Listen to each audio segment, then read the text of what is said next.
Oh non, j'ai complètement oublié d'envoyer ces documents. Bon, tant pis, je le ferai plus tard. Ah bah non, j'avais dit que j'en avais fini avec la procrastination. Et vous procrastinez? En finir avec la procrastination.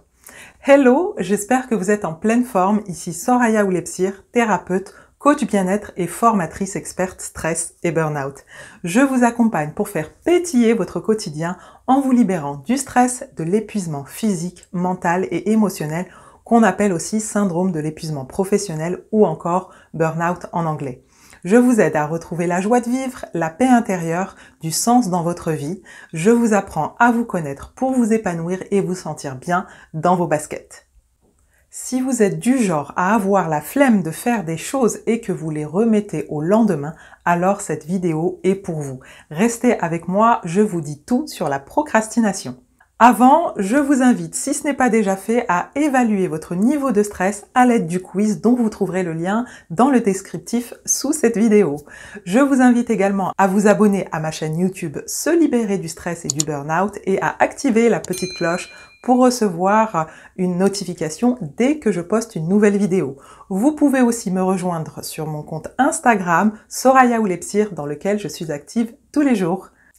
Qui ne s'est pas déjà dit ces phrases « ça m'ennuie, j'ai pas envie de le faire, j'ai encore le temps, je le ferai plus tard ». Moi, la première, je me suis déjà dit ces phrases et il m'arrive encore de me le dire et j'étais une grande procrastinatrice il n'y a pas si longtemps. En réalité, nous sommes tous plus ou moins des procrastinateurs, mais nous ne savons pas tous comment y remédier. Et beaucoup de personnes que j'accompagne le sont dans leur vie pro ou perso et heureusement, il existe des solutions pour y remédier. La procrastination, vous l'aurez compris, c'est le fait de remettre au lendemain quelque chose que vous pouvez faire aujourd'hui. Mais pourquoi fait-on ça? Nous ne voulons tout simplement pas faire des choses qui nous ennuient, des choses désagréables ou encore longues à effectuer. Et on décide de remettre au lendemain parce que ça nous semble la chose la plus simple à faire sur le moment. La procrastination peut venir aussi du fait qu'une tâche soit inconnue et qu'elle vous semble compliquée, difficile ou alors encore que vous ne savez pas par où commencer. Cette procrastination apporte beaucoup de stress, ces choses que vous avez à faire tournent en boucle dans votre tête et le fait de les remettre au lendemain vous donne un sentiment de culpabilité, de non-accomplissement et de frustration. Ces tâches, vous allez finir par le faire, mais le plus souvent à la dernière minute dans un état de stress élevé et avec l'impression de perdre le contrôle sur votre vie, ce qui vous amène à manquer de confiance en vous et d'estime de vous. Vous vous retrouvez dans une espèce de boucle de procrastination, stress, culpabilité, manque de confiance et d'estime de vous. La procrastination n'a rien à voir avec vos capacités intellectuelles. Ce n'est ni un manque de courage, ni un manque de volonté d'ailleurs. Souvent, les personnes en proie à la procrastination sont très intelligentes avec un niveau d'exigence et de perfectionnisme exacerbé qui les oblige à trop réfléchir, à se compliquer les tâches pour finir par procrastiner. Et tout cela est le résultat d'un manque de hiérarchisation des tâches et d'organisation. En résumé, vous voulez tellement bien faire que vous finissez par ne pas faire. La procrastination est liée à cette pression que vous vous mettez pour faire vos tâches, au stress intense que cela vous amène et au manque de motivation et encore une fois de confiance en vous.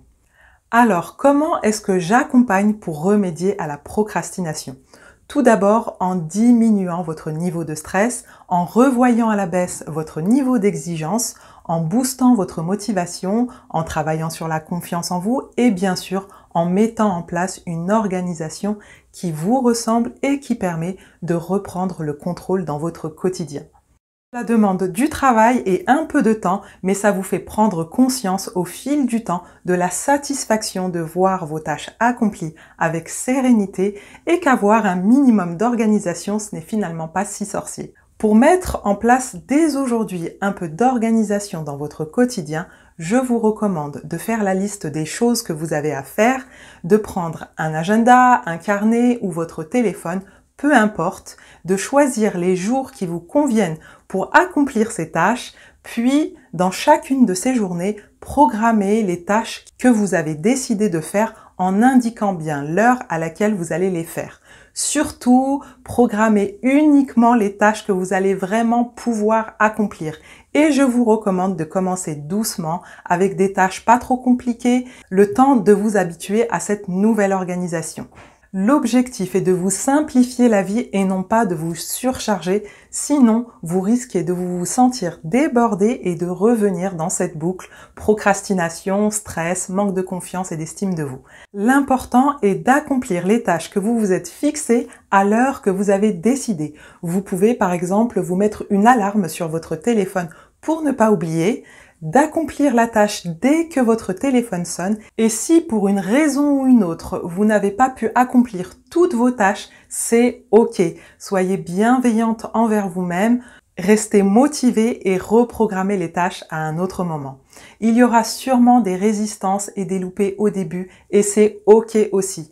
Accordez-vous du temps, ça finira par venir à force de répétition et si c'est trop difficile pour vous et que vous avez besoin d'aide, à ce moment-là, je vous invite à me contacter pour mettre en place ensemble un plan d'action pour avancer à votre rythme et en fonction de votre personnalité.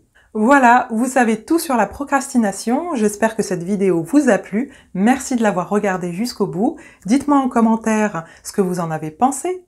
Et avant de partir, pensez à partager cette vidéo afin qu'elle soit utile à d'autres personnes. Abonnez-vous à ma chaîne Se libérer du stress et du burn-out.